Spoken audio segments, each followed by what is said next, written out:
Hello dear student, welcome. तो तुम्हारा theory explanation right, short notes के लिए कैसे काम है, ठीक है। म्यूचुअल फंड, तो mutual fund is subject to market risk. मतलब क्या होता है, एक थैली है, ओके, एक ही थैली में 10 अंडा डाल दिया। अब थैली टूट गई तो पूरा 10 अंडा टूट जाएगा ना, तो इसके लिए क्या करते हैं, अलग अलग जगह अंडा रखते हैं। फॉर एग्जाम्पल, मतलब अलग अलग जगह इन्वेस्टमेंट करते हैं ताकि डाइवर्सिफाई होता है। तो अलग अलग इन्वेस्टमेंट करने से रिस्क क्या होता है, कम होता है। तो म्यूचुअल फंड क्या, एक ट्रस्ट क्रिएट किया जाता है, राइट। तो सेबी के गाइडलाइन के थ्रू एएमसी फंड मैनेजर क्या करेगा, ट्रस्ट क्रिएट करेगा। वो मन क्या करेगा, पैसा कलेक्ट करेगा, किससे, यूनिट्स बेचेगा।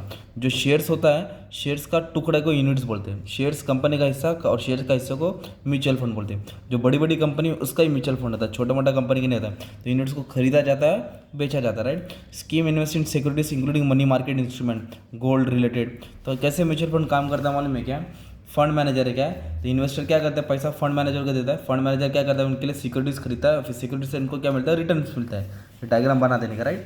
तो म्यूचुअल फंड्स का फायदा क्या है, ये प्रोफेशनली मैनेजमेंट है। मतलब ये ऐसे प्रोफेशनली रहते हुए, स्किल्ड रहते हैं उनके पास, जो एकदम दिमाग लगा के रिसर्च करके एनालाइज करके फंड निकालते हैं और इसमें डालते हैं। और एक जगह नहीं डालते, अलग अलग जगह डाइवर्सिफाई करते हैं ताकि रिस्क क्या हो जाएगा, कम होगा। कन्वीनियंस एकदम आसान है, कम पेपर वर्क के, help the investor to avoid many problems such as bad delivery, delay payment, तुरंत ऑन द स्पॉट काम होता है। और रिटर्न इसमें अच्छा खासा तुमको रिटर्न मिलेगा। जैसे एफडी में 8% मिलता है, तो म्यूचुअल फंड में तुमको ईयरली 12 से 13% रिटर्न मिल सकता है। कोई कोई म्यूचुअल फंड 30 से 40% भी रिटर्न देता है। लो कॉस्ट, ज़्यादा ज़्यादा यूनिट्स खरीदे तो खर्चा क्या हो जाता है, कम हो जाता है। पर ये झूठ है, लोग साले लोग बहुत कॉस्ट भी करते हैं, मतलब ब्रोकरेज बहुत ज़्यादा जाता है इनका। उसको बोलते हैं entry load. Liquidity, cash market है क्या ये, कैश मार्केट। कैश मार्केट मतलब आज खरीदा तो आज ही बेच सकते हैं, तो तुरंत तुम्हारा पैसा अकाउंट में आ सकते हैं, कभी भी बेच सकते हैं, रुकता नहीं है। ट्रांसपेरेंट मतलब इन्वेस्टर को सब इन्फॉर्मेशन रेगुलर मिलता रहता, कोई छुपा चीज़ रहता नहीं है। App, grow up, app stock, कहीं से भी तुमने म्यूचुअल फंड खरीद सकते हैं। और ये हाईली रेगुलेटेड रहता है, मतलब इसका ना सेबी पे एकदम अच्छे से नज़र रहता है, रेगुलेट करता है, कंट्रोल करता है, ताकि इन्वेस्टर का कोई भी पैसे का बर्बादी, नुकसान ना हो। ये इसका फ़ायदा हो गया, राइट। बुरी बात में डालने का कोई गारंटी रिटर्न नहीं है भाई, और कॉस्ट ज़्यादा चार्ज करते हैं, और झोल झाल बहुत होता है इसका डाल देने का, ठीक है। और ये इसका गाइडलाइन कौन बनाया, सेबी बनाया। सेबी इसका पप्पा है जो ध्यान देता है, राइट। और इसका संभालता कौन है, एसेट मैनेजमेंट कंपनी। एएमसी का फुल फॉर्म याद रखो, asset management company. Form and register under company act 1956, जो सेबी के गाइडलाइन के थ्रू म्यूचुअल फंड को कंट्रोल करता है, ठीक है। अब ना इसमें एक टॉपिक है तुम्हारा, types of mutual fund. Open end क्या होता है मालूम है क्या, जो mutual fund offer unit of sale without specific any duration.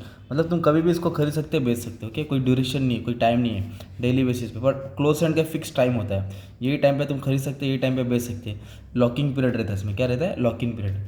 फिर इधर क्या दिया है मालूम है क्या, ग्रोथ।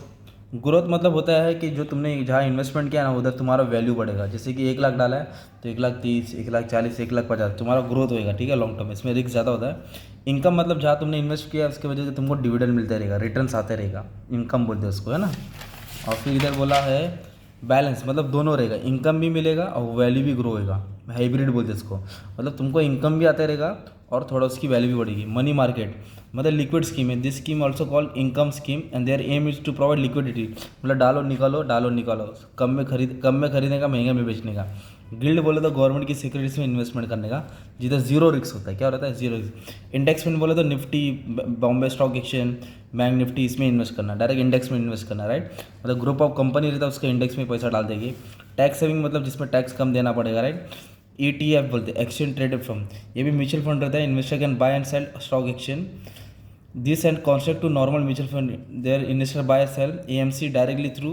मतलब एक ETF एक फंड क्रिएट किया जाता है, उधर से तुम खरीद और बेच सकते हैं। तो शॉर्ट फॉर्म में तुम ये सब डाल सकते हैं। क्या डाल सकते हैं, ये टाइप्स ऑफ इन्वेस्टमेंट का। एक टॉपिक आएगा तुमको NAV, क्या आएगा, NAV, नेट एसेट वैल्यू। तो इसके ऊपर तुमने सम्स भी सॉल्व किया है, तो 4-5 लाइन मीनिंग डालने का म्यूचुअल फंड का, NAV का मीनिंग डाल देने का, और एक खुद से सम सॉल्व करके डाल देने का। जो एग्जाम में प्रैक्टिकल प्रॉब्लम है वो उठा के डाल देने का, राइट। तो NAV मतलब होता है एक म्यूचुअल फंड का प्राइस होता है। तो म्यूचुअल फंड का प्राइस कैसे लिखा जाता है, एसेट्स और लायबिलिटी को माइनस करके तुमको नेट एसेट मिलता है, और उसको डिवाइड किया जाता है नंबर ऑफ यूनिट से। किससे डिवाइड किया जाता है, नंबर ऑफ यूनिट से, उसको बोलते हैं नेट एसेट वैल्यू। जैसे कि सम तुमने सॉल्व किया ना, इधर एक सेकेंड ना, ये सब क्वेश्चन है ना तुम्हारा, एसेट्स और लायबिलिटी को माइनस करके divide by number of unit से डिवाइड कर देंगे। तो कोई भी एक प्रॉब्लम एग्जाम में आएगा उठा के डाल देने का, इसमें तुम्हारा ये बन जाएगा, क्या बन जाएगा, नेट एसेट वैल्यू। और एक चीज़ इसमें ये आएगा, तुमको ध्यान देने का है, देखो लार्ज कैप मतलब बड़ी कंपनी, मिड कैप मतलब छोटी मोटी, स्मॉल मतलब बहुत छोटी।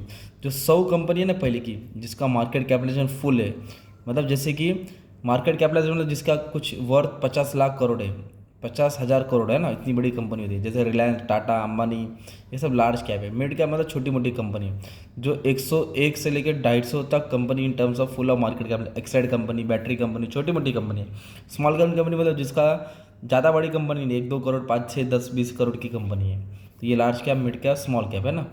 तो ये मार्केट कैपिटलाइजेशन मतलब उसका मार्केट की वैल्यू कितना है, राइट। तो इन्वेस्टमेंट मतलब मार्केट बहुत बड़ा होता है, राइट। तो अलग अलग स्कीम क्रिएट किया जाता है इक्विटी में। मल्टी कैप मतलब पूरी कंपनी को मिला के टॉप 10, लार्ज मतलब सबसे बड़ी, मिड कैप छोटी, स्मॉल कैप मतलब बहुत छोटी। जिस तरह फंड क्रिएट किया जाता है उसमें इन्वेस्ट किया जाता है। ये टॉपिक तुमको शॉर्ट नोट्स में आएगा, तो जो सुना उठा के डाल देने का, एक ही पन्ना लिखने का, तुमको अच्छा खासा मार्क्स मिल जाएगा, ठीक है। और ये डायग्राम भी बना देना एग्जाम में। Thank you.